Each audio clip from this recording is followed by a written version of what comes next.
This conference will now be recorded. All right, good evening, everyone. It is 7 p.m. on Monday, October 5th, 2020. This is a regular meeting for the City Council of Woodland. If I could get everyone in the gallery to please silence your cell phones and rise for the Pledge of Allegiance. Thank you. I pledge allegiance to the flag of the United States of America and to the republic for which it stands, one nation, under God, indivisible, with liberty and justice for all. All right, thank you, everyone. Oh. All right, Mr. Boyce, shall I take the roll, or you got it? All right, Mr. Boyce. Councilmember Holland. Present. Councilmember Round. Here. Councilmember Chapman. Here. Councilmember Fredericks. Here. Councilmember Grant. Here. Councilmember Plaza. Here. Councilmember Smith. Chair will accept a motion to excuse Councilmember Smith this evening. He has called in with annual leave. So moved. Second. Moved by Councilmember Frederick, seconded by Councilmember Rounds. All in favor, say aye. Aye. Anyone opposed? Councilmember Smith has been excused. I almost said Frederick. I'll leave right now. All right. All right, moving on. We have a presentation this evening for the Exit 21 interchange from Kittleson and Associates. This will be the final presentation. And who do I have on the line with us this evening? I see Anthony. Good to see you. And who's with you on the team tonight? We got Caleb over here in the corner. And anyone else, or is it just the two of you? There's also Chelsea Farnsworth, who I believe is on the screen as well. Okay, Chelsea, welcome. I'm just trying to make sure that we've got a microphone for you. Here we go. From the computer. Okay, perfect. Before I kick it over to you folks here, do we have a presentation? We're gonna give you control here. Hi, Chelsea, good to see you. We're gonna give you guys control, and while we get that set up for council this evening, this will be your last presentation on the Exit 21 study that we've worked a number of months on, a long time, public outreach and surveys and everything else that we've come to. This is the last presentation. With that said, there is an expectation for a decision at the next council meeting, so you're aware. We're not asking you to decide what is presented this evening, but we are asking council to make a decision so we can move forward with a project at the next meeting. So enjoy the presentation here, and if you have any questions, now's your opportunity, and then hopefully we can move forward with a decision at the next meeting. And just so council's aware, I'm planning on getting with Ms. Coleman, this is a surprise to her, with Ms. Coleman this week to come up with one more public outreach survey with the two designs that have been brought forward to the community, and hopefully that will be one more opportunity for folks to weigh in on what they want to see here in their community. So that data will be coming forward at some point as well. Okay, so trying to provide as much information to council so the decision can be made, and also to the community so they understand that this is coming, and to please provide a voice. And with that, am I kicking it to Anthony? I think so, unless Tracy, do you want to start off, or do you want me to just go ahead and roll with it? That's a loaded question. Let's roll. Let's rock and roll. All right, well, thank you. Thank you, Mayor, City Councilors, and I'm assuming also the public may be viewing in as well. We appreciate the opportunity to spend a couple of minutes to talk through the latest and greatest regarding the Exit 21, or as we've been also calling it, the I-5 SR 503 interchange project. We have about a 15 to 20 minute presentation. Feel free to ask us questions as we go through. We are obviously, the last slide is one of the questions if you do have other things, but feel free to ask questions as we go through. So we definitely appreciate the opportunity tonight to present the latest findings. I'll go ahead and go through Caleb and I will walk through about 15 slides or so to, number one, also provide a recap. Okay, so the agenda for this presentation is to provide everyone with a recap and the latest updates. A lot has happened since we've been in front of the council, I believe back in December. Also wanted to provide a summary of the evaluation of the concepts. We've gone through and worked with the stakeholders, meaning the city, the COG, as well as WashDOT, to do some refinements to the analysis, and wanted to walk through sort of point by point the key evaluations of each of the concepts. Wanted to highlight a couple of key items as well in terms of, and this may have been already shared with the council, but we have received support through the latest TAC meeting, as well as written responses from WashDOT and the CW COG related to support of the project. And I think the mayor summed it up pretty well. Ultimately, the city council will provide a recommendation for some type of decision related to either one of the concepts moving forward. And then regarding next steps, our understanding is, should there be sort of a next step on this project, which I believe there will be, the city will be going out for requests for qualifications for what we're calling the phase 2 or the design of the project. So completely understand this graphic is pretty difficult to see. The nice thing is this is the same graphic that we've used in the beginning of the project that really outlines the key project issues.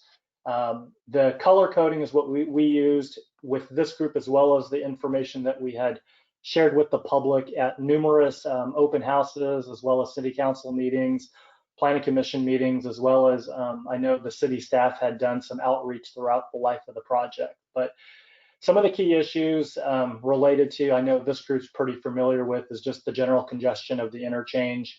We know that there's quite a bit of congestion as well as backups of vehicles, and that's sort of the green #1 area of cars spilling back onto the main line. The yellow area where it's highlighted as numbers 2, 3, 5, and 6, we wanted to highlight the level of congestion that has occurred and continues to occur along SR 503, and also the opportunities to enhance some of the multimodal travel, potentially adding some sidewalks as well as bike lanes in the future. The pink area, or number 4, highlighting the congestion that happens at the I-5 ramp terminal at Pacific as well, and some of the long vehicle queues that do exist today. Throughout the day, actually, vehicle queues spilling back up to about 900 feet to 1,000 feet fairly routinely. So this is a project overview slide, same information that we've shared with this group in the past. And I know the city has this information should you need to reflect back on it at a future date. The project recap and latest updates that we wanted to provide is, wanted to start off, we all know that we started the project back in early 2019. It started with trying to get a better understanding of the project and the baseline assessments. With that, we did an extensive data collection effort, looking at both traffic volumes from a vehicular, pedestrian, bicycle, as well as a heavy vehicle standpoint. We evaluated existing traffic conditions and multimodal conditions. And then we also looked at what would traffic conditions look like in the future, 20 plus years out in the future, should nothing be done, and with the proposed improvements. And it really shed some light on some of the key issues that are being, what the community is seeing today, and seeing some of that being exacerbated in the future if no improvements were to be done. No surprise, we were seeing a lot more congestion, a lot more vehicle queuing, and just the level of traffic and the connectivity is just that much more difficult to navigate, at least the south side of the city as well. So with that, I think most of you probably had attended one of the previous public outreach events. We did evaluate quite a number of concepts, both looking at the existing traffic signals, looking at roundabouts, looking at various street connections as well. Ultimately, I'll call it when the dust settled, we ended up having 2 concepts that really showed a lot of promise, a lot of merit, and that the stakeholders, the TAC, as well as the consultants could really stand behind, which is really nice. It's nice to have a couple of options to be able to move forward. One's the improved signal concept, and the second is the roundabouts, and we're going to go through each of these in a bit more detail just to refresh everyone's memory. Also wanted to highlight that this project has gone through a very extensive stakeholder engagement and public involvement. Wanted to highlight just a couple of the major events and activities and meetings that we've had, but We've had a number of stakeholder meetings, and these have been meetings involving the city, many of you that are on the call right now, but also Washington State Department of Transportation staff, as well as the CWCOG. We also had a number of TAC meetings, which are Technical Advisory Committee meetings. That involved the stakeholders as well, but also included Clark County, Cowlitz County, the port, as well as the Federal Highway Administration. So it really truly was an all-encompassing technical advisory committee. We also held with the city various small public engagement meetings. We've been in front of the Planning Commission. We appreciate the opportunity to be in front of the City Council again today. We also had special meetings and special sort of one-on-one correspondence with the trucking industry. We know that there's a lot of folks locally that rely on the interchange, both from the south and the north, to access and utilize larger trucks going through it. So we wanted to make sure that we were accommodating all users. And then we obviously had a larger public open house that I know many of you were able to attend. We've also completed some draft documentation, and that's currently under review with the city as well.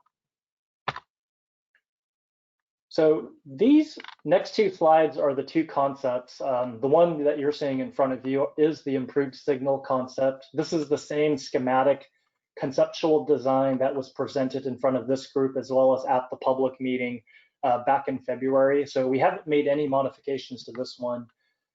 Just a reminder, the key to this concept is there's showing 4 signalized intersections in series.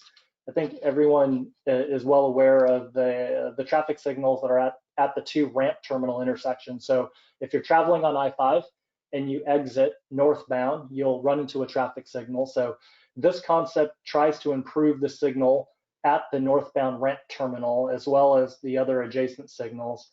This concept also, just to refresh everyone's memory, also assumes a new roadway alignment connection to Millard Avenue and shows a new traffic signal at the intersection of Millard and 503. So this is a critical component to the signalized intersection concept to clean up sort of the eastern side of the interchange, create a bit more spacing between the traffic signals there.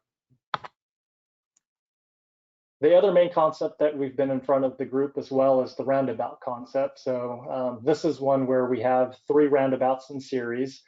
And instead of having that Millard Avenue connection that we did for the traffic signal, you can see here that we're actually creating a 5th leg to the roundabout from the East CC Street.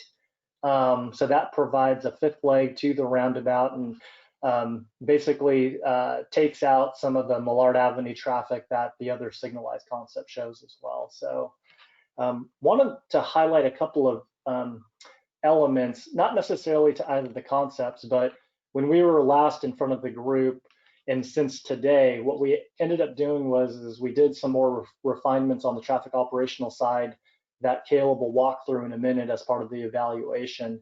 But we also looked at some improvements and also looking at, we know that throughout the city and actually outside of the city, there's opportunities for potential growth on the residential side. And so we worked with the city to sort of get a better idea of what the long-term growth potential could be, specifically in Cowlitz County as well as Clark County, and wanted to make sure that whatever improvement the city moves forward with, it truly looks at a long-term sort of reasonable worst-case scenario in terms of traffic volume growth. So those were some of the main refinements that we had done over the last several months related to both concepts. I'm going to turn it over to Caleb now, and Caleb's going to walk us through the evaluation criteria that we've used sort of from day one when we're trying to compare these two concepts. So I'll go ahead and turn it over to Caleb. All right. Thank you, Anthony. Can everyone hear me all right? Yes. All right. Yeah, so as Anthony mentioned, I'm going to walk through some of the evaluation criteria that we've been considering throughout this project. And our hope is that this table here that you're seeing helps the council reach a decision and kind of evaluate the 2 options in the same way that our project team has been evaluating the 2 options.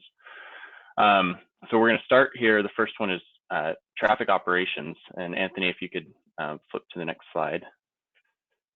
Maybe just real quick, just to highlight, to walk through. So what you're going to see over the next series of slides is you're going to see this evaluation matrix. And what the teams tried to do is you can kind of see some color coding here. And we're traffic engineers, so we didn't get that crafty in some of the color coding, but here's a green, yellow, and red, like a traffic signal. But the green highlights where we feel either from a traffic operations standpoint, there's really a good improvement, a significant improvement.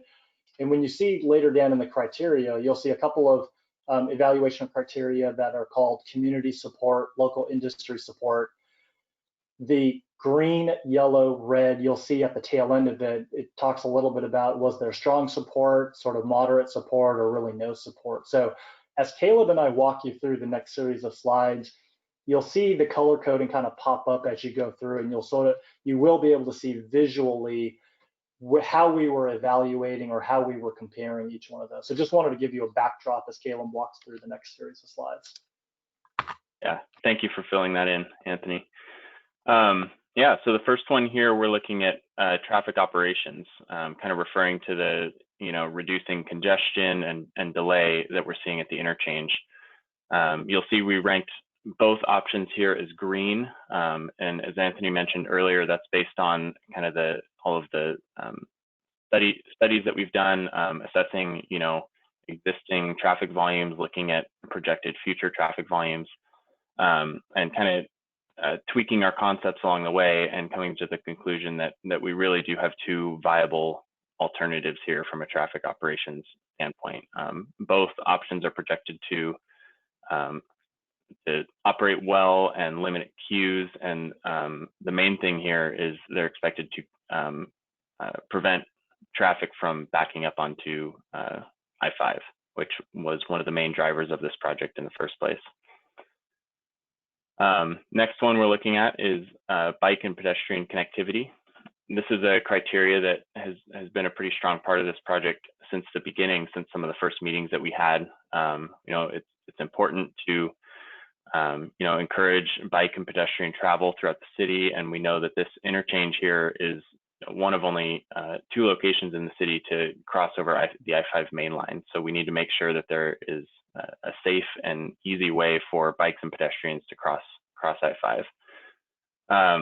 Again, we have both concepts ranked as a green. There's really no discernible difference between these 2 concepts from a bike and pedestrian connectivity standpoint. In both concepts, we're proposing a nice wide multi-use path under the bridge, signalized pedestrian crossings for the signals, and then also for the roundabout concept, we have pedestrian crossings on all 3 sides of the roundabout, but good connectivity east-west for the city.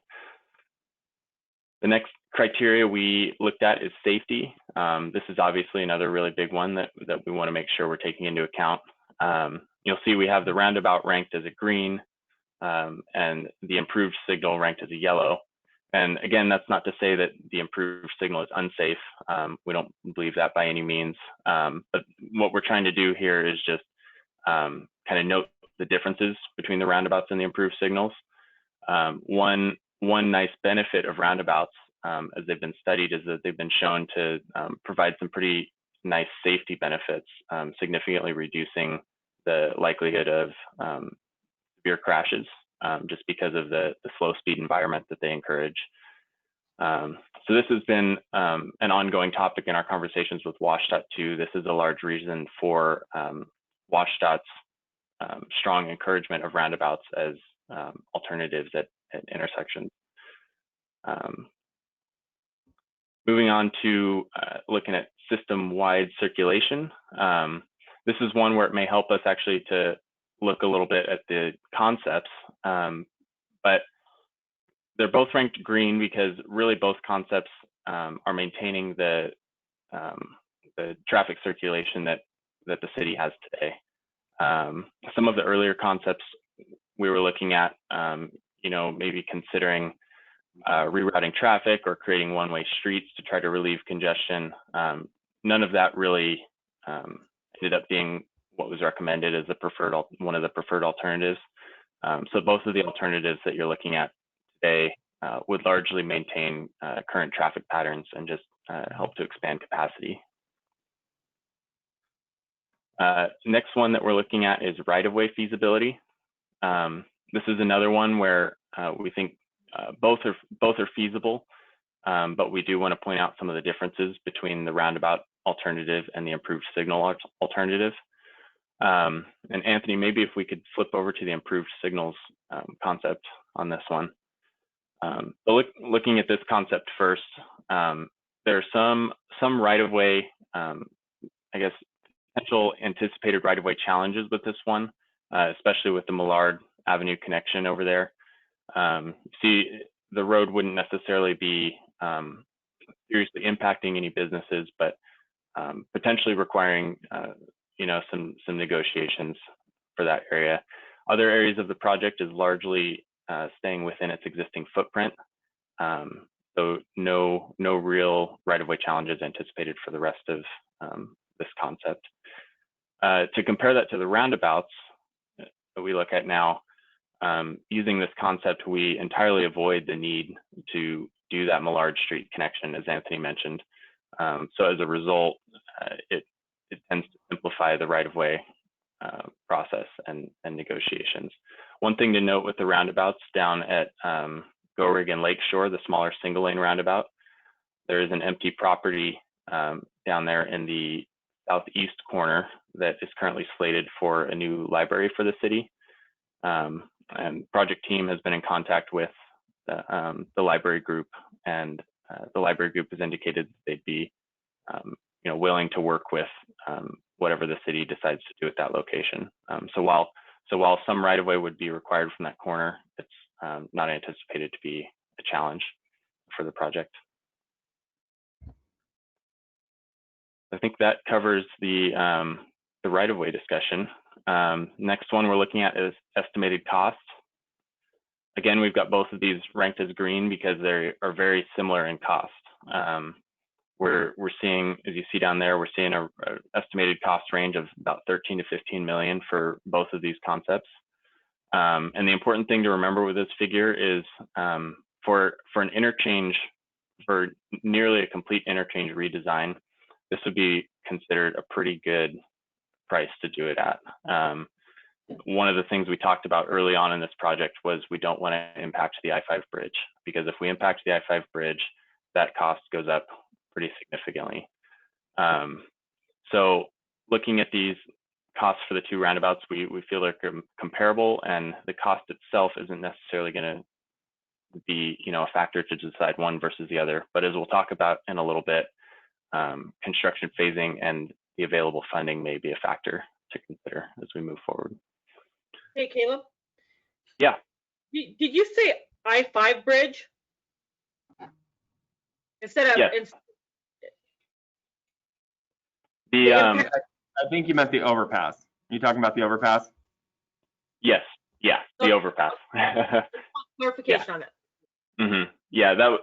To clarify on that one, it was the overpass that we didn't want to impact, because if you end up widening SR 503 going under I-5 and impacting that bridge or the overpass, then you have to rebuild a pretty significant section of I-5. So we definitely wanted to avoid that.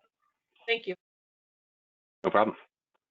Onto the community support. As Anthony mentioned, we had quite a few outreach sessions. We had a great public open house that was well attended before COVID era. So we were glad we were able to fit that in.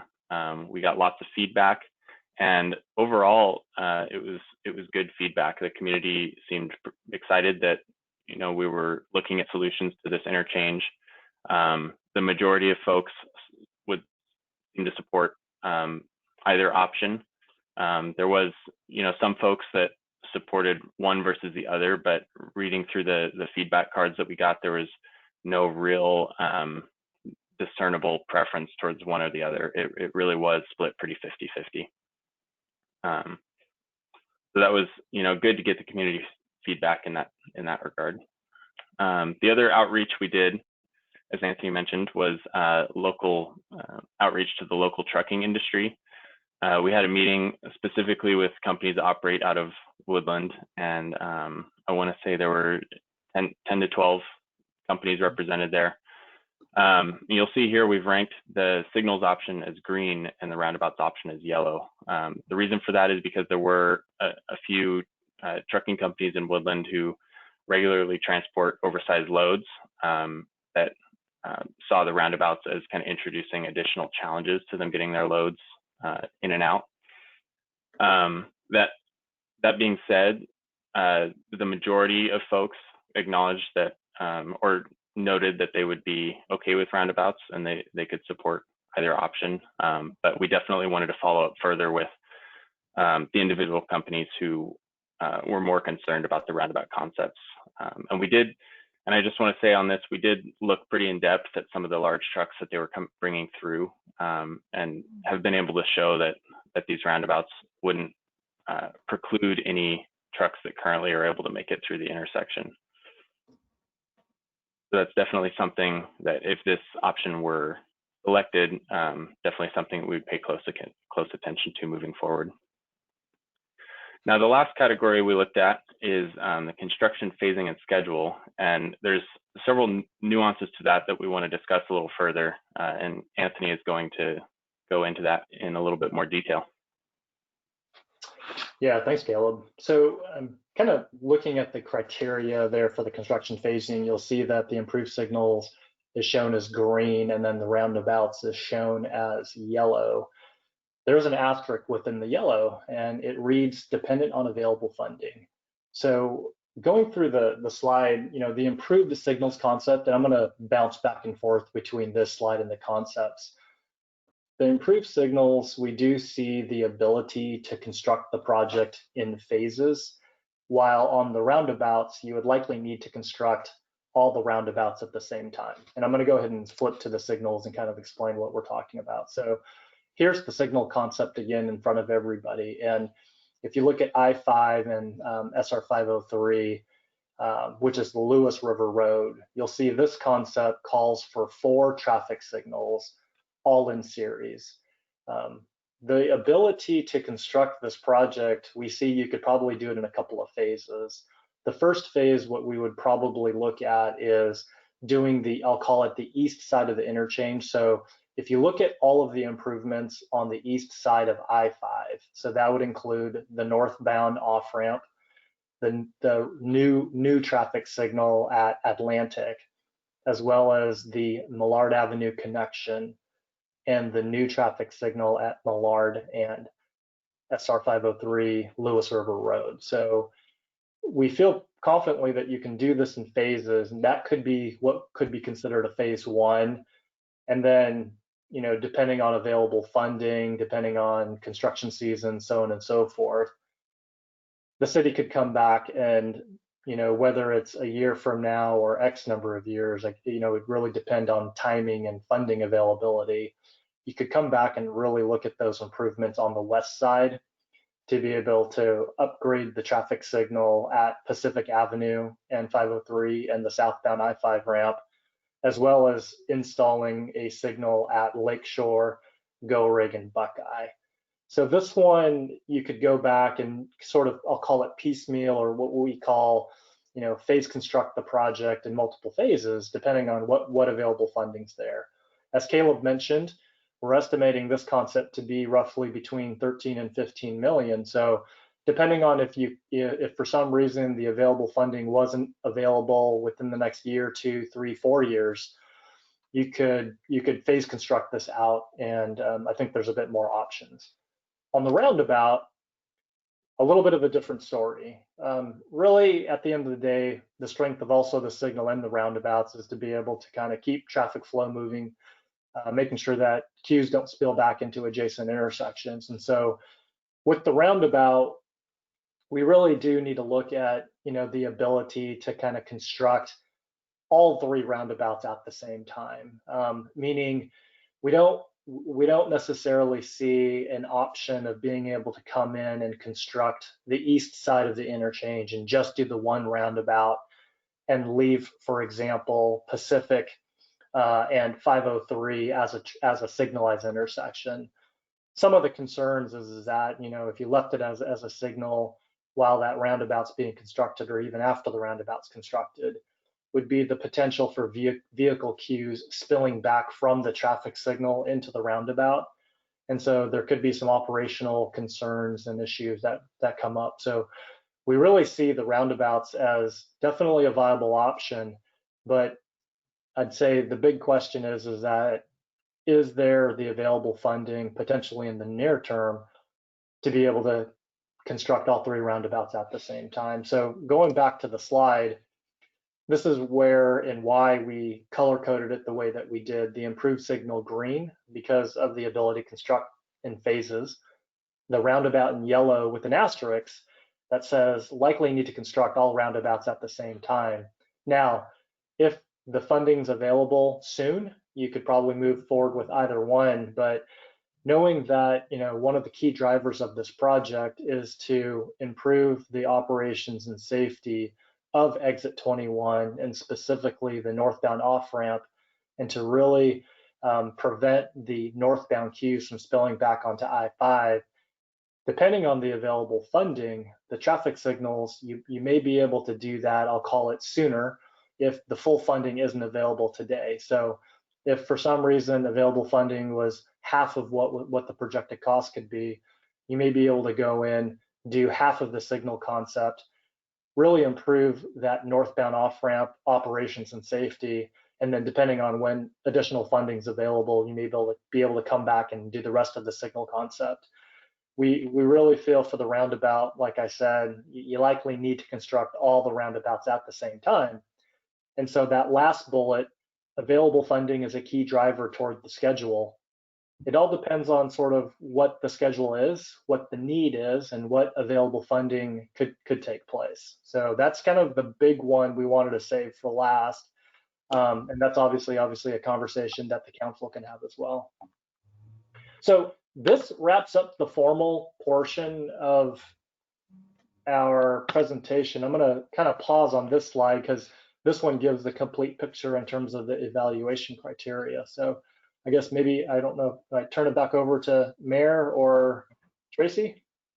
I'll take it from here because I think we've got some questions that are ready to, not that we don't want to hear from Tracy. But we've got some questions, I believe, here on the dais. Mr. Fredericks. Were there any of the items that you have highlighted in yellow on the improved signals roundabouts, anything that was a close yellow leaning towards red, but you had decided to go with yellow instead? No, I mean, maybe I've kind of failed to highlight. We really do have 2 really good options. We feel good about from a operations, a safety perspective. And I think I was talking to the stakeholder group several weeks ago. Sometimes it's pretty rare to have 2 really good viable options, but to answer your question, Councilor, no, there wasn't really anything. If anything, you could almost teeter on the side of where there's some yellows that really were teetering more toward the green. That was more the case. And can I follow up with that? Sure. Which ones were they? Can you, off the top of your head, do you know which ones those are? Well, yeah, really. Yeah, you could almost make a case for all of them in one sense or another. I'll start really quick with the safety one, Mayor. You know, on the safety side, Caleb's absolutely right. The improved signal concept is designed to be very safe. You know, the signals would be timed with one another, brand new equipment. We would obviously make sure, or WashDOT would make sure as well, that the new equipment had what are called reflectorized backplates with the signals and really the latest safety and the features there. The reason why we just highlighted it yellow was part of a differentiator that Caleb highlighted is with roundabouts in general, not just these roundabouts that we're proposing, but roundabouts are designed geometrically to be able to slow down traffic when they actually go through. So, you know, it's really slowing speeds down. So if there were a collision, more than likely they're side swipe collisions that are happening at a lower speed versus a traffic signal. At times, what can happen at a traffic signal if vehicles are traveling at a fairly decent speed, there really aren't any geometric approaches when you're approaching the traffic signal, especially if it's a straight shot. You're going to be able to go as fast as really you want to dictate. And really what's stopping you is when you're seeing that red light or that yellow light come through, that's the indicator to slow down. There really isn't a geometric feature of the intersection that's slowing you down versus the roundabout. So those were some of the nuances there. The right-of-way, Caleb, I thought did a really good job. I think at the end of the day with the roundabout, there's one property near, it's the library property or the future library property.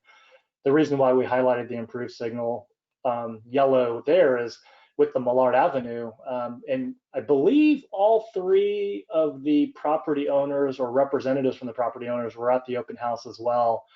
But there's three of them that would actually impact some, more impactful than others, but there are some three impacts to private property owners right there. And so that's why we felt showing the improved signal yellow was appropriate versus the roundabout. And then the local trucking industry, as Caleb mentioned, yeah, really support on both sides, but, there were, if we strictly take sort of the collective voice of the group, but then really looking at some of the folks that use some of those larger trucks, there was a preference for the signal. And so that was a differentiator there. Thank you. I have more questions. Oh, Mr. Fredericks again.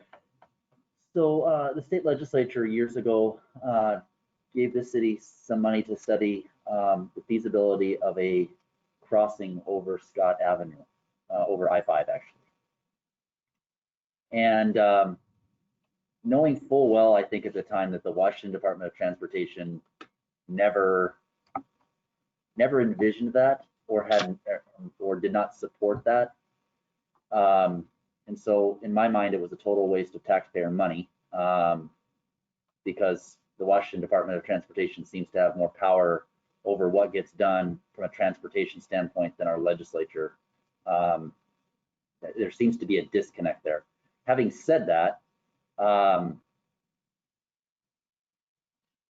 does the Washington Department of Transportation approve the improved signals or the roundabouts? Because I have a real difficult time believing that the improved signals would be an option. The Washington Department of Transportation would be something that they'd be supportive of. And really the only thing that's available for funding eventually, even though we're not talking about funding yet, or something that they would approve, is simply the roundabout option, and that's it. The city council, we could all say, yep, we want to move forward with the improved signals, but it's my impression that roundabouts, it's your choice, are roundabouts or roundabouts. Any thought there?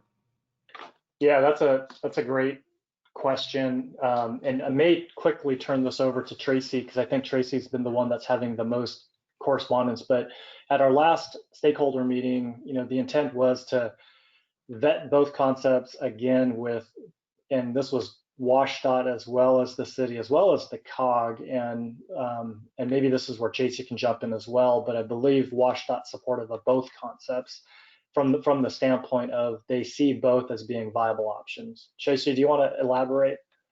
Yeah, actually, your statement is true. They did send an email, and I believe Pete has handed those out to you. There's 2 emails. Am I correct on that, Pete? No. No, we did not. We did not hand out. Okay, so there's 2 emails that came back, one from WashDOT and one from the CW COG. CW COG is supportive of both concepts, and that's where we're going to start spending the dollars that they have towards engineering design and possible construction. And then also the WashDOT sent an email back saying they are supportive. Both concepts are great concepts, and they liked the work that was done on this project, and that they said they are leaning more towards the roundabout only because of the cost associated with a signalized intersection and the safety factor on a signalized versus a roundabout. But I sent an email back to them asking them for their support on either or design, because we wanted the part of this project proposal and procedure is to go through and ask our citizens and our stakeholders and the the CW cog and WashDOT, we wanted everybody's feedback and the choice, the ability to be able to choose one of the designs and not be told what to do. So that's why we had our stakeholder meetings, and that's why we had our meeting with the trucking company, so on and so forth. So the presentation here from Kittleson shows that both ideas will work, and both ideas are good concepts, and both ideas are approximately the same cost. One outweighs the other in a few items, but to give you the bottom line answer, my understanding, and I believe that Kittleson agrees with me, that WashDOT is supportive of either or, but they do always tend to lean towards roundabouts because of the safety factor and the lower maintenance cost on their end. Yeah, and I think that was one of the questions. I think I see Travis in the Goddard in the chat feature. He did ask what the maintenance and operations costs for the traffic light per year. And Caleb, I kind of put you on the spot. I believe we ended up getting some general costs per year for a signal, and I want to say it was around the $4,000 to $5,000, but I'm swinging right now. Yeah, I think the number I remember is 6,000 per year per signal, and that's to pay for retiming and just general maintenance over the years. Hey, Caleb, is that per intersection or per light standard? Per intersection. Per intersection. Okay, thank you. And there was 4 intersections, correct? Correct, yeah. And then I think on the maintenance side, though, the roundabouts will also have some maintenance, obviously not necessarily a signal maintenance, but on the landscaping, and that can vary depending on what type of landscaping. And I'm not necessarily talking about the central island, but even some of the landscaping that could be happening on the outside of the roundabout. And so I believe the signal was a little bit more, but not by a lot from a pure maintenance standpoint. And I think obviously the maintenance for the roundabouts can really be driven on what the city and what WashDOT, what you all potentially agree with what type of landscaping could be out there. You could absolutely do something that really requires no maintenance at all, potentially, or very low, to something that could cost a bit more. So, and then I think someone may have asked who pays for the maintenance, and that I don't have an answer for that one. I'm not sure if somebody from the city staff may be able to answer that. My understanding is the ramp terminals would be owned and maintained by WashDOT, so I would assume WashDOT would be maintaining everything. So Millard and Buckeye intersections would have to be maintained by the city. Yeah, I'm not sure. Does the city have some type of maintenance agreement with WashDOT to maintain this traffic signals? No, they have it. We don't have an official agreement in-house, but they've been maintaining it forever and a day, and they continue to maintain. We don't maintain the traffic signals. I'll tell you that right now. Gotcha. We on the roundabout over on exit 22. We will sweep the street, but they take care of the drainage and maintenance and striping and all that. So we kind of take care of the street around it, but they take care of that roundabout. Great. Thanks, Tracy. And I did look up the information, and from Rick Kinniston from WashDOT, it was $6,000 for the signals. I have one more. One more, Mr. Fredericks. This may have been covered in previously provided information, but how many years does this give us, and what are the traffic queues that we can expect in 5, 10, 15 years on both projects? Yeah, that's a great question. So we looked at traffic projections out till 20 plus years out. We started off looking at the growth within the city, or the expected growth within the city, and which also included, we know that the city's moving forward with an industrial study, which that area could generate quite a bit of traffic. We then took a slight pause in knowing that there were some other development opportunities, I'll call it, that are happening outside of the city limits.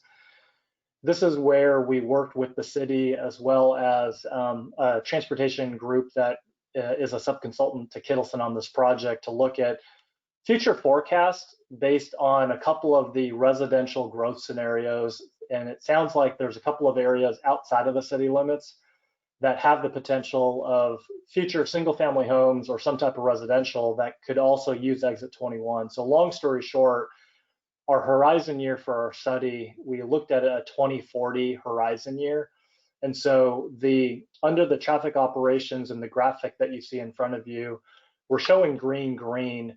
The city as well as WashDOT have intersection operational standards. So what we're indicating is under the 2040 scenario, whether it's a traffic signal or an improved signal, or sorry, a roundabout, we're showing that things are going to be operating fairly well. And we're trying to, first and foremost, what we're trying to do with both of these concepts is to minimize / eliminate the queuing that occurs on the I-5 northbound ramp, and really trying to minimize the number of times queues spill back onto the main line. So based on our traffic operations analysis and simulation runs that we've done, both of these concepts work well up through the year 2040. Now, things could change obviously quite a bit. I think, part of the work that we've done is we're trying to use the best available information that's out there. I think city staff have done a tremendous job providing us with future land use, employment, population information that we've been able to use into our transportation models. Also, in my opinion, we've taken a really reasonable, conservative approach at looking at some of these residential areas outside of the city. I think everyone understands, and especially the group as part of the council and the mayor fully understand that there's quite a bit of growth outside of the city that will use exit 21, unless there's some other major improvement somewhere outside of the city that allows for entry and exit to I-5, but don't see that happening anytime soon, or at least nothing's in the planning horizon for this project. So I apologize for the long-winded answer, but yeah, we feel good. We looked at a 2040 scenario using the best of information that we've had thus far, and both concepts truly do operate well. Now, I think, I can't remember who had mentioned it, there's certain intersections and certain movements that do operate better than others based on the signal or the roundabout. One of the concerns could be with, like, for example, the roundabout is if there some congestion does occur, is there a way to make sure that, or at least try to limit the number of queues that spill back onto I-5? And so we looked at evaluating an option where we're actually what's called metering the traffic that enters the roundabout. So we would actually use a traffic signal, and we would use it to stop one direction of traffic to allow the northbound traffic I-5 to have the major movement to be able to kind of flow more freely. So that's a long-term strategy should traffic volumes get really high. Right now we're using the best information available, and we feel pretty good about it. Is that an easier fix on a signal or a roundabout in the future? And was there any advantage over roundabouts over intersections, or intersections over roundabouts? Or were they roughly the same? Because I'm hearing in your answer, I'm hearing basically between now and 2040, roughly the same kind of queues can be expected in either option. Yeah, I'm showing the signalized concept right here. And what Caleb had mentioned before is what we're trying to do with both concepts is we're trying to not impact the overpass of I-5 on 503. And so with that in itself creates some sort of limitations to the concepts. Now, I think for the traffic signal concept that you're seeing in front of you, because we're trying to not impact the bridge structure, this is sort of what you're seeing right now. So we don't have to hit any of those bridge piers. Now, there could be an option later on. Let's say the traffic volumes get really bad 20, 30 years out in the future. Could there be an option to widen 503 and impact those piers? Absolutely. There probably is a way to widen. You could probably expand the road a little bit, even near Go Rig. You could probably do some widening there and really create larger signalized intersections and larger roadways. Not saying that's what we want to do, but could you go ahead and do that with the signal option to provide a bit more capacity and more vehicle queue storage? there's probably an option there. With the roundabout, it gets a bit more tricky because it's not like with the roundabout. Right now, we're showing on SR 503 Lewis River Road, we're showing 4 lanes, 2 lanes in each direction. And that's how it approaches the roundabout, and that's how it exits the roundabout. So it's not as if we could come back and widen the road or add additional turn lanes. What you're seeing here is really what we would expect to be there for the long haul. So to try to get more specific to answering your question, Counselor, there is more flexibility with the traffic signal should you want to add some more turn lanes or potentially do some roadway widening. It would get much more difficult potentially with the roundabout concept here. The queuing is going to be a little bit different. So the congestion and queuing, the roundabout, obviously, as you approach a roundabout, you're really looking at gaps in traffic to be able to enter the traffic stream. So depending on which movement you're coming and how much conflicting traffic there is, that's going to really dictate the amount of queuing. The improved signal, we know that there's a lot of congestion or a lot of traffic either way for both concepts. This one's really relying on the signal timing, obviously, and how much green time we're giving specific movements. So the issue with the traffic signal that I know this community is well aware of is that when you get to a traffic signal, if there's no traffic around, you're still waiting on the red light to turn green to go.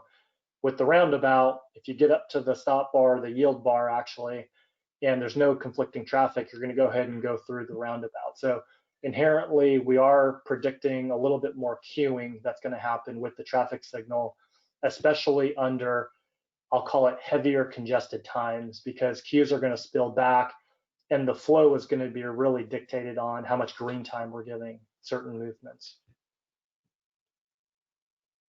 Thank you. I have no additional questions. Great. Mr. Plaza? Yeah, I just have a couple of quick questions, hopefully. Can we go back to the screen that had the green light thing on it? The green light? That one. Okay, perfect. Okay.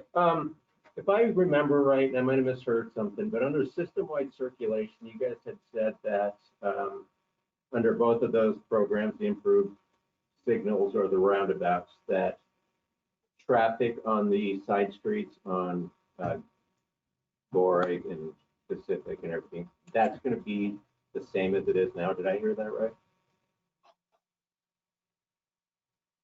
Can you say that again? Okay, so I'm just making sure that I'm tracking correctly. Yep. Yeah. You might have heard something, but under the 2 plans that you guys have, the improved traffic lights or the roundabouts, I thought I heard whoever was talking at the time say that no matter which one of those plans get put into effect, that the traffic on those roads, on Goreg and Pacific and whatnot, that's going to stay at the same level that it's at now. Did I hear that right? I think that was me that was talking through that. I may have misspoke there. I think what I meant to convey is that the circulation of traffic will remain the same. So kind of the route that traffic will take. These concepts aren't necessarily rerouting traffic compared to what the existing condition is. So capacity would be increased and congestion would decrease. But it's a concept that's not creating a significant amount of what sometimes we call it out of direction travel. Adding travel time to a trip. Okay. Well, that clears that up then. Okay, and the second question I have, I don't even know if this is something you guys can answer or not, but I'm throwing it out there. So down at Lake Shore and Buckeye and Goreg, regardless if we have a light or more than likely if we have a roundabout there, north of Lake Shore, that's a 4-lane road, 2 lanes, for each direction. South of that, it turns into a 2-lane road, 1 lane for both directions. Is there any discussion as far as what they're going to do for traffics that need to merge? Is the roundabout a 1-lane roundabout? Is it going to be a 2-lane? What kind of direction are we going to give drivers as far as the proper way to merge in there without hitting each other? So for The roundabout specifically, this one at least right here, this one's shown as a single lane. So right now we would, depending on if there's a single lane, obviously we wouldn't necessarily widen, but we would create the, I'll call it the appropriate merge area. So if you're traveling, if you're coming down, and I apologize, I'm not too familiar with GoToMeeting. I know if I'm moving my mouse, can the group see my mouse? Yes. Yes. Okay. So if you see my mouse sort of moving here, if you're traveling in the westbound direction, this is two lanes going through a multi-lane roundabout, going through a multi-lane roundabout as well. And this is where the area where we would have drivers merge into a single lane to get into the single lane roundabout. For each of these other legs here, here, and here, these would right now be designed as a single lane. Now, there could be a potential, depending on right-of-way availability and need, is to design this as a single lane today with the flexibility of making it a multi-lane. And that's something that we haven't vetted too closely, but could be something that could be explored for additional capacity. But you bring up a really good point. If I went to the traffic signal here, if you can still see my mouse moving again, here we have the same scenario where we do have two lanes heading in, I'll call it the westbound direction. And you carry the two lanes. And in this scenario, it's really difficult to see though. This wouldn't necessarily carry two lanes through the intersection south to Gorig where there's one lane in each direction. Because of the anticipated heavy turning movements going from Lewis River Road or Gorig to Lakeshore, this actually would become a left turn lane. So we would have two lanes coming into this point, but we would actually only have a single lane exiting to go that direction. So I know that there's a lot of potential growth. Gorig could carry more traffic obviously in the future. So I'm not quite sure what the future holds for the south section of it, if there's even an opportunity to widen it or not. Haven't looked at that too closely, but we feel good about the transitions that we're laying out in terms of how do you get from two lanes to one lane. And then same thing in the northbound direction. You kind of see here, it's pretty difficult to tell, but we have a single lane going eastbound on Gorig. And then we will introduce two lanes here, and then we'll actually carry the two lanes all the way through the interchange. Okay, thank you. It's a great question. Any other questions? I don't see anything else. I'll just have one last final statement here. Well, probably two, because I like to talk. That 20-year plan doesn't take into account some of the other options that we're looking at right now, which is slip lane out of the port area and a potential bridge out of the southern part of Cowlitz County into Clark County, which folks would be using exit 16 as well when we talk about that capacity at 20 years. We're Correct. Strictly looking at the area only. Correct. Okay. I just want to throw that out there because we are already looking at those other options as well. So awesome. Well, thank you very much. We appreciate all the time and dedication you've given to us. And you spent a number of months with us. So I hope Tracy was kind to you. Very. Thank you. I'll buy her a cake and gratitude. But we thank you for everything. And if we have any more questions, we'll get with Tracy and reach out to you. Like I've said at the beginning of the meeting, I'm instructing council that we're asking for a decision. Come forward at our next meeting in 2 weeks. And we'll be doing one last ditch effort from the community, just so putting these two options out there and hopefully get just a little bit more feedback to see where they want to go. So we appreciate you and thank you very much. Great. Thank you. Have a good night. You too. Thank you. All right. Moving on to citizen communication for items not on the agenda. I see no hands up in the gallery this evening, but is there anyone online for items not on the agenda? Now is your opportunity. All right, seeing none, moving on to items on the agenda. Again, seeing no hands in the gallery. Anyone online for items on the agenda? Seeing none, come to the portion of the meeting for agenda approval. Move to approve the agenda. Moved by Councilmember Frederick, seconded by Councilmember Plaza. I would like to approve the agenda, but removing item G until the first meeting in November. They wanted to be here, the business wanted to be here, and they're working on the presidential helicopter, and they had people come in tonight, and they had to take them to dinner, so they would like to, I would like to have that moved to the first meeting in November.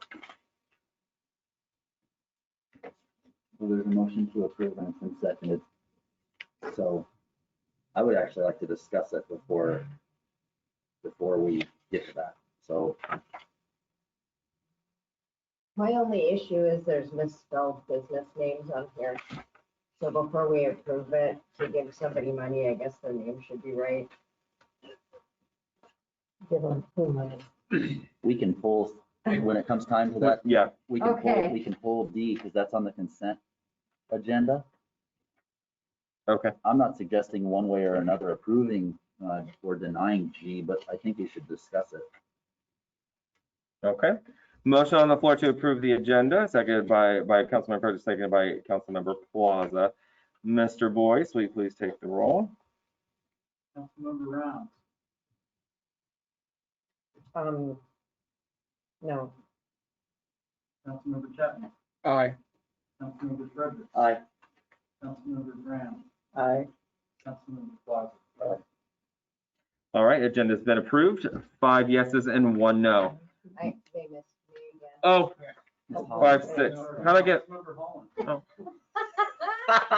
I, Okay, now it's 5. I counted wrong.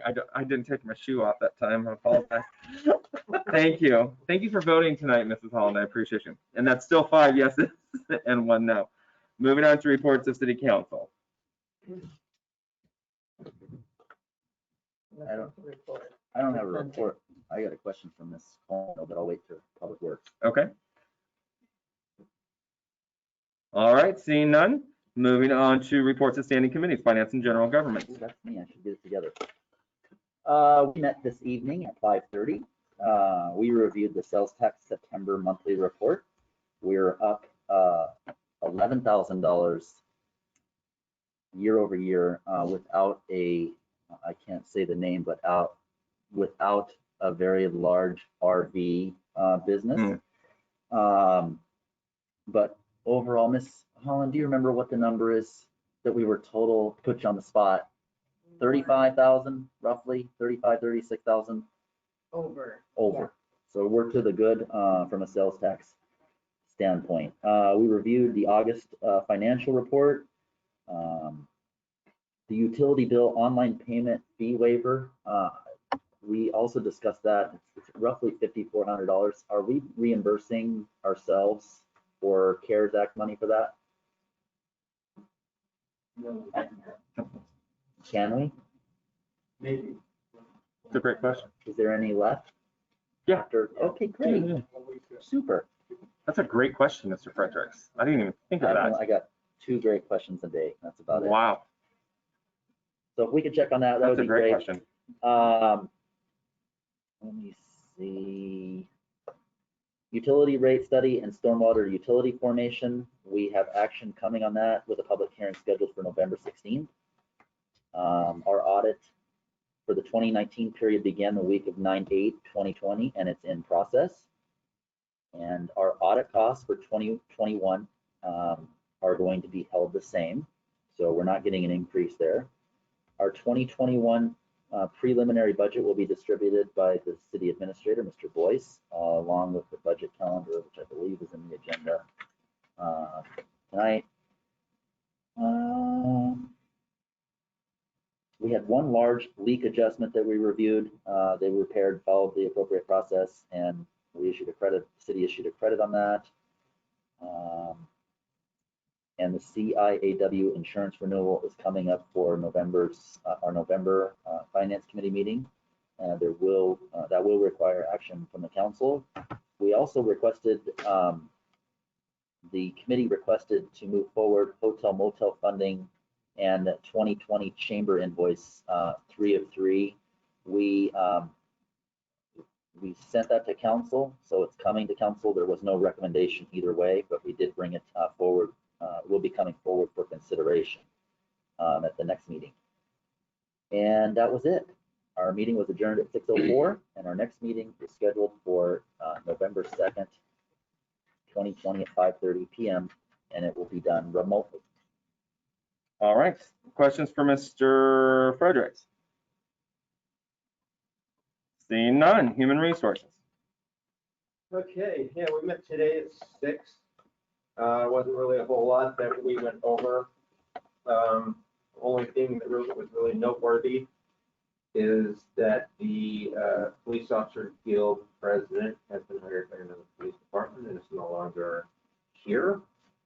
So we are waiting for a replacement on him in order to move forward. But the next meeting with the guild to go over their contract is October 26th, 23rd.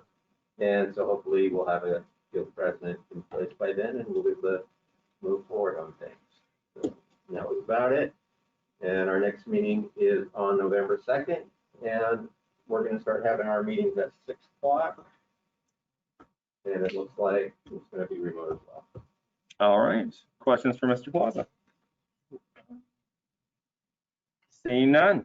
Moving on to reports of advisory committees. Mrs. Graham. All righty. Chamber of Commerce. We are happy to say we are open from 9 to 4 every day, our winter hours.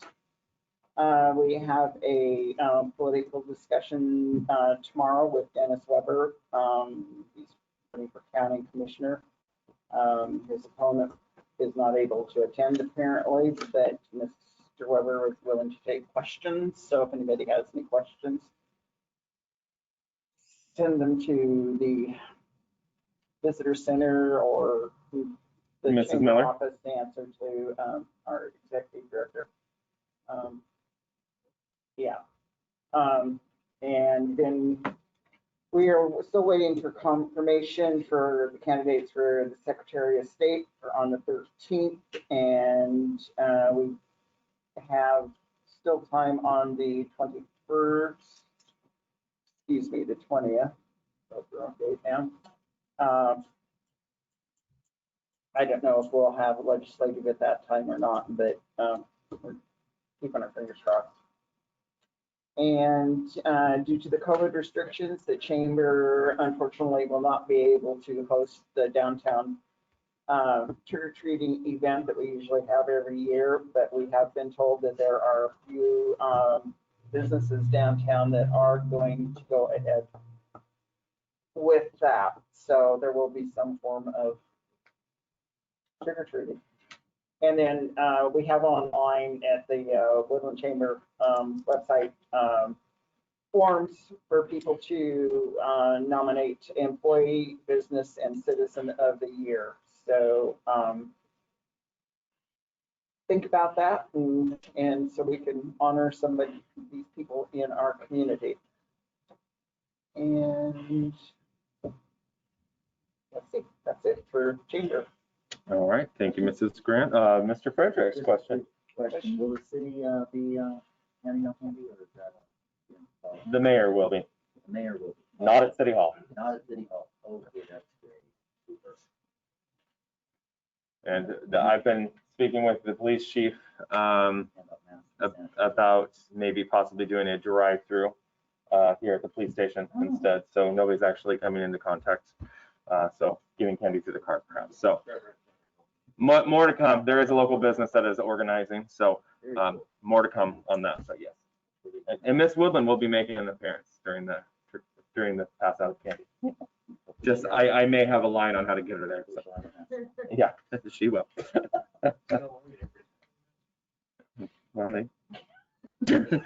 All right, Mrs. Rounds. They're still not meeting in person, Okay. so I'm not attending yet. All right, thank you.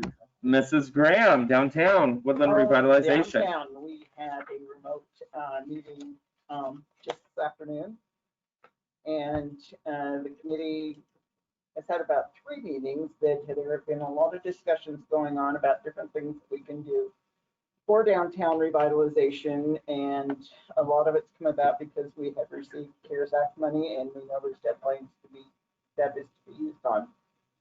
So we have several things that we're going to be working on. We're going to try and get kids from the school if they're interested in, and you know, paint downtown windows for the holidays that are coming up.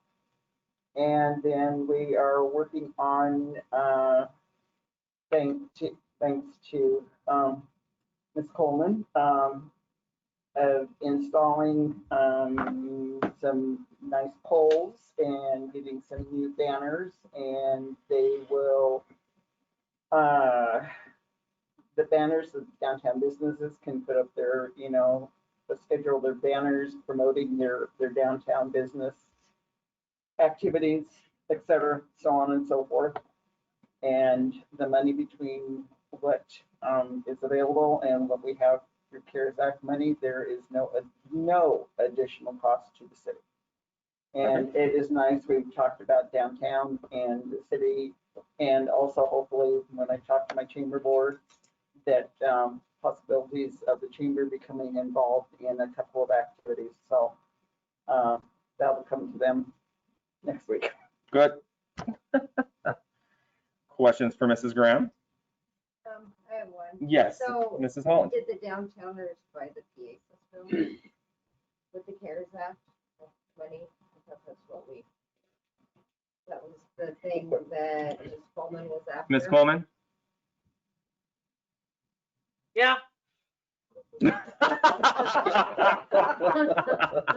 I can hear part of what Deanna's saying, but I can hear everything what Janet's saying, but only part of what Deanna's saying, and they were asking about me, so. She wants to know if you were able to buy the PA system as discussed. No, we aren't able to get the PA system as of yet. And follow-up question, why not? Because of the cost associated with it and the time frame for spending. Okay. You can't just order one on the interwebs? So question is, can you not just order one online? Well, yeah, you can, but the availability, they have to be able to, it has different antenna systems to be able to, it's a long-winded, I can have a discussion with her offline. It's Okay.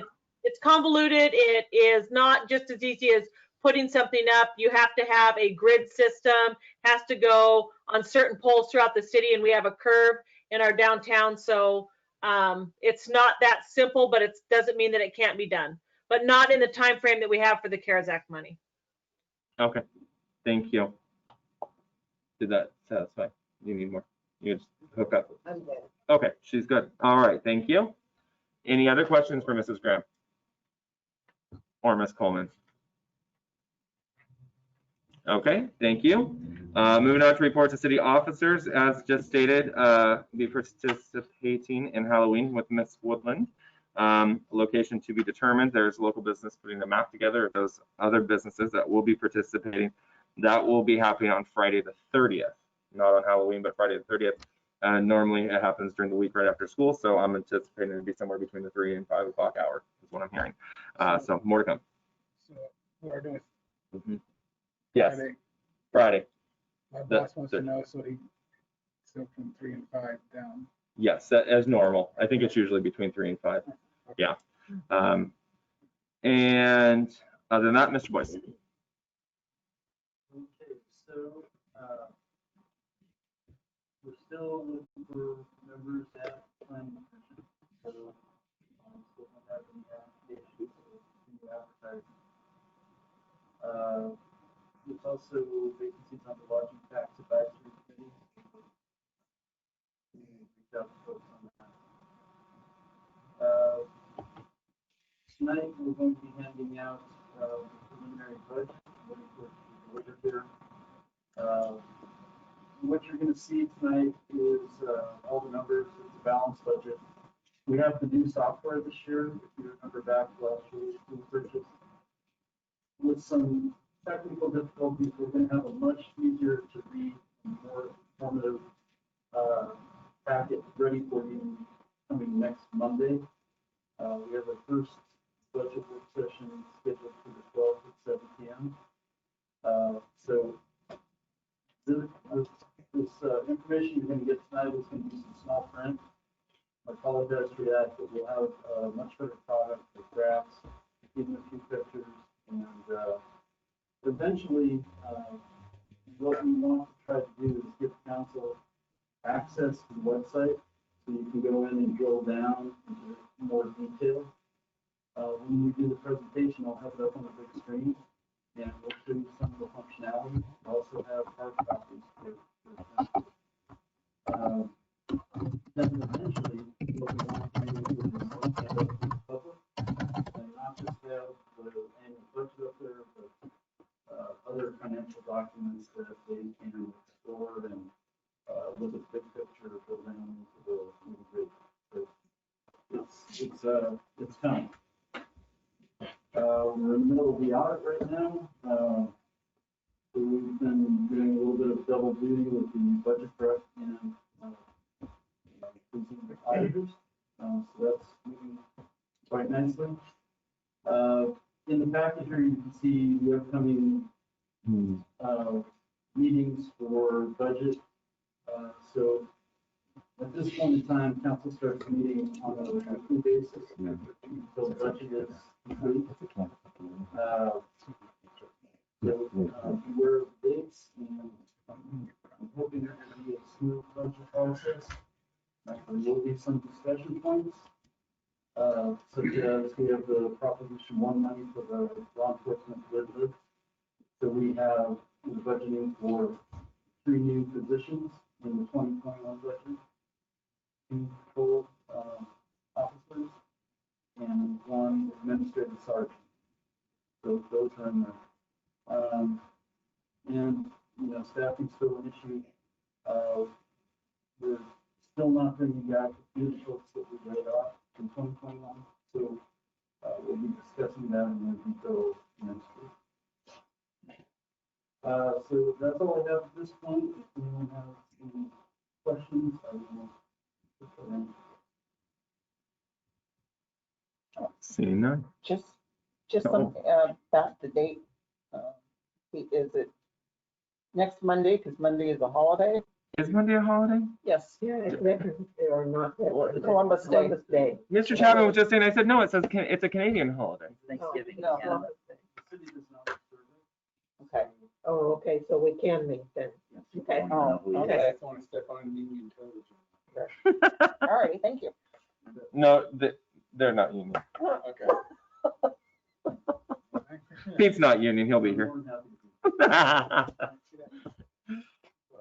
And hey, Pete, on this list here, just Mr. Goto just reached out. The planning commission on the 15th has actually been canceled. Oh.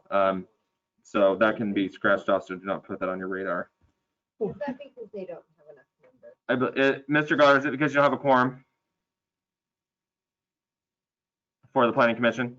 Correct. That is correct. I was gonna say, he's in a, what I can see is he's in a rave, right? He is. He's always in a rave. Okay. He's always in a rave. He likes to party down. The fan on the ceiling is making some disco light stuff behind you. I'm trying to get that fixed. All right,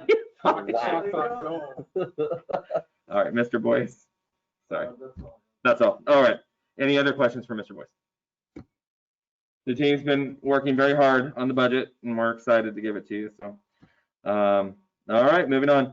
All the other reports have been attached as usual. Does anyone have any specific questions for any of the executive team members tonight? I have a question on Public Works. Ms. Coleman, you're up. Mr. Fredericks. Ms. Coleman, hey, a few city council meetings ago or months, maybe even half a year ago, I asked about whether or not the Department of Transportation could come out and improve the lane ending, where the lane ends over by the, I want to say there's a gas station there, kind of over where the liquor store is. Right. Luckman's Coffee. And with some arrows pointing that the lane ends. Now, folks from Woodland who live here, we know the lane ends, but we get many visitors who aren't from Woodland that don't recognize that the lane ends. And there have been, what I have seen, a few instances where there have been some close calls. What is the Washington Department of Transportation doing? Are they just ignoring it, thinking it's gonna go away and get better, or just gonna wait for an accident and then they'll do something? No, I'm working with Rick Kinnenston on that. You know, part of it is the maintenance. Is this by the Shell station? Yes. Is that right? Yes, ma'am. Yeah. Heading east, I guess. you That would would be say? south. South, That's sorry. actually south. South. South. Coming from a state trooper, that would be south. Yeah, so we had talked about, now this isn't for where the lane is ending, but I've been working with Rick as late or as early as June of last year, and actually Sergeant Lip too. One of the items that we're working on that we're having difficulty with, this isn't about the lane ending, but let me just tell you about this, that we're thinking about putting candles along that because it's double lines and people are crossing over on either side of the road and they're not supposed to because it's double lines there. But we talked about putting a sign that says lane ends, and Rick said there's already a sign out there that says that lane ends, and I need to go out and just drive it, to tell you the truth. But I am in contact with Rick Kinnenston, who is the WashDOT traffic engineer. They aren't blowing us off. It's just kind of been, and I'll be honest with you, it's been kind of on the back burner with everything else that we've kind of been working on, and I apologize for that. So it isn't that we haven't been thinking about it, it's just things come up, and I know it's there, and I'm hoping to shout that nothing happens in the meantime. Ms. Coleman, no sweat on that. My thing is that there is a sign over there, but it would be very helpful if you could have them just put down, they've done this before, big white arrows pointing to the left would help. Yeah. Lane ends. That would be very helpful. Okay, thank you. But I'm not a traffic engineer, and I did not stay at a Holiday Inn Express last night either, so. Wow. All right, awesome. Okay, any other questions for any of the executive team members? All right, seeing no hands. Thank you. Moving on to consent items. Motion to approve the consent items, but correct the business name spelling on action item D. Verify that all the business names are spelled correctly. Second. Okay. Councilmember Frederick, second by Councilmember Holland. Before we go to a vote, could I be told which one is misspelled? Her application says Classic, her company. Oh, okay. Classy. Got you. With the change on consent item D, number 2, change Classy to Classic Hair Company. And then I did have a question. Yes. It says, like, the fourth person, their application is virtually blank, so I'm assuming that's who. It's at the top. I did receive that information. I just need to transfer to clerk treasurer. I did reach out and said, hey, everything was filled out with the exception of the contact information. So I did reach out. I do have that information. It will be inserted in. Okay, perfect. All right. Mr. Boyce, will you please take the vote on consent items with the change to consent item D, number 2? Councilmember Chapman. Aye. Councilmember Frederick. Aye. Councilmember Graham. Aye. Councilmember Plaza. Aye. Councilmember Holland. Aye. Councilmember Round. Aye. All right, consent items have passed. Moving on to action item E, ordinance number 1471, Planning Commission members change, final reading. Move adoption of ordinance number 1471, final reading. I'll second. Moved by Councilmember Frederick, seconded by Councilmember Rounds. Councilmember Frederick. I have no discussion. Councilmember Rounds. No discussion. Further discussion? Seeing none, Mr. Boyce, will you please take the roll on action item E, ordinance number 1471? Councilmember Frederick. Aye. Councilmember Graham. Aye. Councilmember Plaza. Aye. Councilmember Holland. Aye. Councilmember Round. Aye. Councilmember Chapman. Aye. Consent or action item E has passed. Moving on to action item F, ordinance number 1472, amending council rules, final reading. Second. Moved by Councilmember Plaza, second by Councilmember Holland. Councilmember Plaza, No comment. Councilmember Holland. No comment. Further discussion? Seeing none, Mr. Boyce, will you please take the roll on action item F, ordinance number 1472? Councilmember Grant. Aye. Councilmember Plaza. Aye. Councilmember Holland. Aye. Councilmember Round. Aye. Councilmember Chapman. Aye. Councilmember Frederick. Aye. Action item F has passed. Moving on to action item G. Direct staff to prepare change to light industrial code to allow up to 5 guest rooms for company employees for short-term overnight stays and no guests allowed. So I guess I have questions for staff on this. Are we able to discuss it, or do we need a motion to discuss it? What's the proper procedure for that? We're not yet doing it. I don't think you can discuss it until a motion on the floor. I make a motion to discuss action item G. Second. Moved by Councilmember Fredericks, second by Councilmember Chapman. Councilmember Fredericks. Just want to discuss it and get more information from Mr. Goddard. Okay. Mr. Chapman. I concur.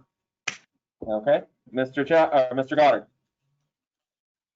So we have to approve Good it. evening. Vote on this. Oh, stand by one moment. We have to vote on this.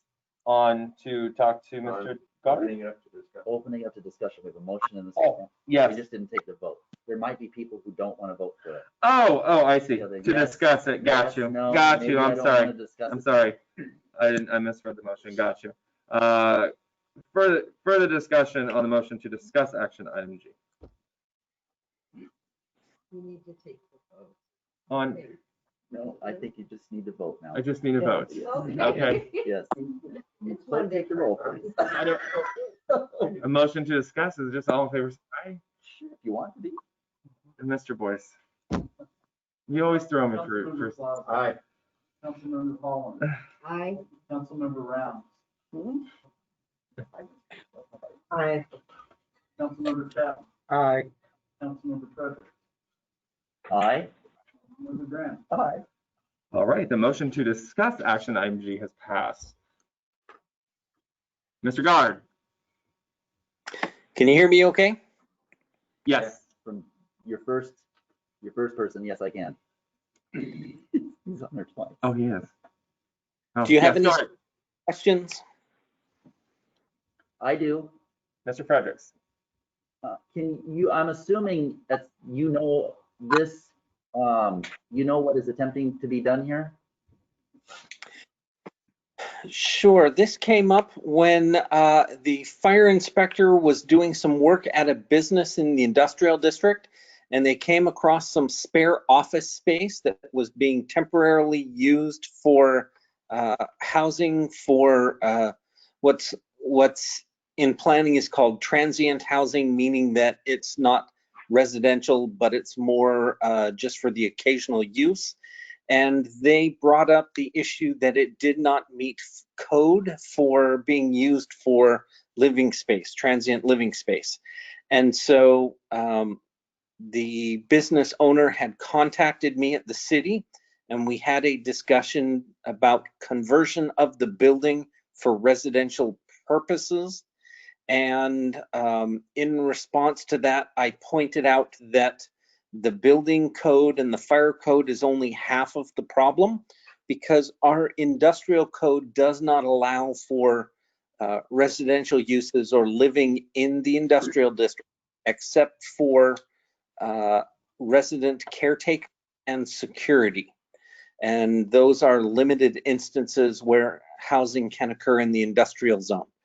And after having a few calls with concerned citizens, the question of whether or not our code should be adjusted to allow for transient residential uses in the industrial district, I presented 3 options, which were I could add the idea to my retooling our code list, which is a list of code changes that I keep in my back pocket, so that when we are changing codes, I can make small adjustments and small changes in batches, but I won't be performing those duties until next year. And so the other option would be for the applicant to, or the property owner to apply for a code change request. In this case, it would be a zoning code amendment, but that would cost a considerable amount of money and go through the Planning Commission. And the third way to get this on my work plan would be for the mayor and the council to direct me to add it to my work plan. And that, I believe, is what prompted this issue to be discussed. And I am waiting for direction as to whether you'd like me to do that or not. Mr. Goddard, the question on the floor is how much is it for the applicants to apply? Zoning text amendments are $2,500, and there's a considerable amount of risk because zone changes or code changes are not always guaranteed to be approved. Thank you. So I heard three choices there. We can add this to a work list for 2021 to look at. Or the mayor and council can say, hey, we want you to change course on whatever you're working on, and we want this to make your priority, a la golf cart zone. Or the customer can pay a $2,500 code change request. And isn't that what everybody does if they want to do this? That is normally what would happen, unless they want to wait for the retooling our code, which may take a significant amount of time. Okay, and I, from my perspective, I definitely see what this customer, I'm calling them a customer because that's what they are. I definitely see why they're doing it. I'm in business as well. I completely understand what they're doing, but in the 12 years that I've been on council, I've had people from the industrial zone screaming at me that all money needs to be focused on the industrial zone. And basically, we're not interested in housing. And now I'm being asked to put housing, transient housing in the industrial zone. Is there any city in Washington, any municipality in Washington that allows this type of use anywhere? Not that I know of. Normally it is in a commercial use, and the question here of 5 guest rooms is specifically listed because 6 or more rooms is considered a hotel or a motel. So essentially what you're being asked to consider here is small hotels and motels in the industrial district. Mr. Goddard, can you think of any business in Woodland that we'd be concerned with having 5 residents or 5 units, so to speak, added to them? Because my understanding is what you're asking for here and what the request is to move forward to allow this for every business in light industrial to allow this. That's how I'm reading this? Am I reading it correctly? My primary concern would be what kind of industrial use is in a building that would also accommodate residential units, because and in this case the Clark County Fire and Rescue specifically raised the issue of the building does not meet fire code and building code, and my immediate response was if it was some kind of hazardous material business, that if there was a leak, that the residential users wouldn't necessarily have the means to escape, let alone to know that there was a problem. So yes, I have concerns. But to clarify, this request is to allow every business. We're asking you to move this forward through the process and to prioritize it to be this is an issue that we need to address immediately. We put everything else on the back burner, and in essence, we're directing you to make this a priority for doing this for the entire light industrial zone. That's the way I read this request. The last sentence says, change the light industrial area code to allow up to 5 guest rooms for company employees for short-term overnight stays, and no guests are allowed. That's for everyone, right? Not just for this customer. That is true. My one concern would be for code enforcement. I would not be able to prove whether or not they were guests or employees. So for example, if I came in on Monday and there was a code enforcement complaint that the rooms had been rented for a high school party or a graduation party, I would not be able to prove or disprove that they weren't occupied by employees. So can you explain the process for referring this customer to a code change request? Spending $2,500 on a code change request, why would we, do you think in your mind the council would be setting bad precedent by saying, hey, we're going to waive this for you, but are we going to do that for the next person that wants to do something special with their business? So I can give you some concerns. I'm not particularly concerned with the council providing me direction to include that on my work plan, because that's your prerogative. My concern is that if the city is the applicant, it then becomes my job to try and get the proposal passed and to justify why the planning commission and city council should make a decision on it. Whereas if an applicant submits an application, they are responsible for proving or disproving their proposal, and it is staff's responsibility to analyze that and give advice as opposed to advocate for a position. Okay, thank you. Mr. Chapman? Mrs. Rounds? I don't think that $2,500 is an issue. Not at all. I don't know why. I don't think the problem of an application is a problem. But the $2,500 is definitely not the problem. So, but there, Mr. Goddard, you raised issue and concern with there being risk associated with the code change request of $2,500. There is a process, and that is an administrative process that follows. Is that correct? Council does not get involved in that, I would assume, at any point. That is correct. Normally, the application would come before staff, or you would direct staff, and we would take it through the same process, regardless of who initiates it.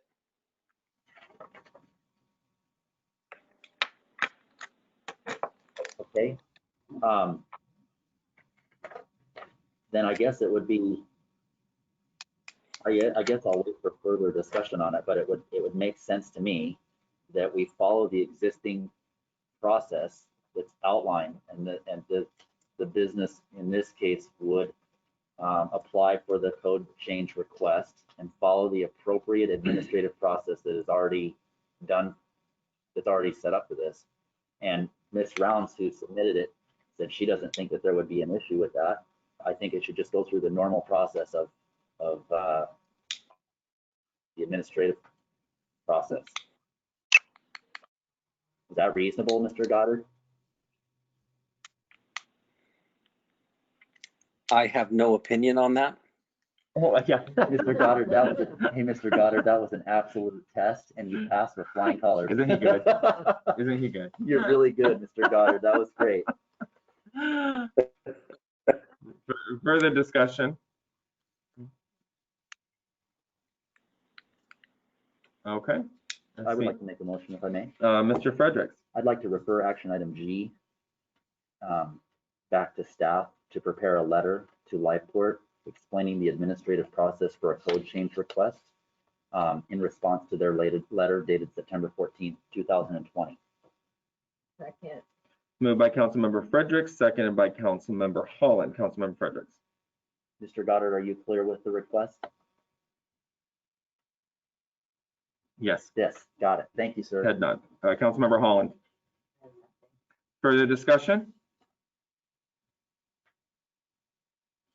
Seeing nothing, Mr. Boyce, will you take motion on the floor is to refer action item G back to community development to respond to the letter dated September 14th, 2020 from the business, informing them of the process for code changes. Councilmember Holland, Aye. Councilmember Rounds, Aye. Councilmember Chapman, Aye. Councilmember Frederick, Aye. Councilmember Grant, Aye. Councilmember Plaza. Aye. All right, and that has passed. Questions, Mr. Goddard? No? Okay, perfect. All right, we've come to the portion for adjournment of the meeting. So moved. Oh. Second. There we go. Moved by Mrs. Round, seconded by Mr. Fredericks. All in favor, say aye. Aye. Anyone opposed? The time is 8:40. All right, and we're gonna stop this recording. So, Mr. Boyce it looks like he's got paperwork for you. Is that correct, Mr. Boyce? It's Christmas. Oh, boy. Next week's fun stuff. Super.